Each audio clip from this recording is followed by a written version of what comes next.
population is short of food, frightened, and waiting for the final attack to fall. When that is, nobody knows, but it could be quite soon.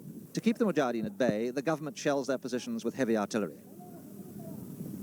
Jets bomb the area east of Jalalabad, where the main Mujahideen build-up is concentrated. Yet today, refugees from Pakistan, with all their worldly goods, are moving back towards the city as their villages are liberated. The final battles will be fought between Afghan and Afghan. The civil war, which started before the Russians invaded, will continue after their departure. All the Russians achieved, the Mujahideen believe, was to postpone the inevitable. Sandy Gore, News at 10, near Jalalabad. Well, I'm standing on the flat roof of an empty house, empty because the people who lived here have gone as refugees to Pakistan. That's because of the fighting, of course. Behind me are three Mujahideen. One is the local commander, nearest the camera. The other two are two of his men. And we're in his area, so he's the boss. And it's interesting that these people do command the areas. There's no civil authority, in other words. It's a military authority. And we're not very far from Jalalabad, which is the fourth biggest city in Afghanistan. It's a few miles up the road, behind some mountains, which you can now see. Pretty impressive, as most mountains are in Afghanistan.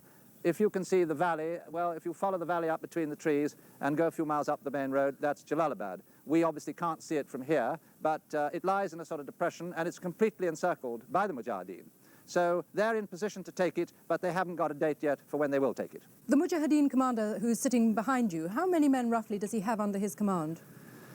He has several hundred. I'm not sure of the exact number, and they're always a little bit cagey about telling you, but he undoubtedly has several hundred. They're all very well armed. You see the man on the end has got an RPG, a rocket-propelled grenade launcher, and they've got lots of those. They've got something called a BM-12, which is a multi-barreled rocket launcher. They've got a 122 Chinese millimeter rocket launcher, which has a range of about 11 kilometers, and they have a lot of captured heavy guns they've taken from the Afghan forces, so they're pretty well equipped. And I think, you know, when the attack comes, it'll be pretty major, and they say that they think they can take Jalalabad quite quickly when they get the word. Looking at you standing there and the general scene behind you, it all looks so peaceful, but presumably this is deceptive.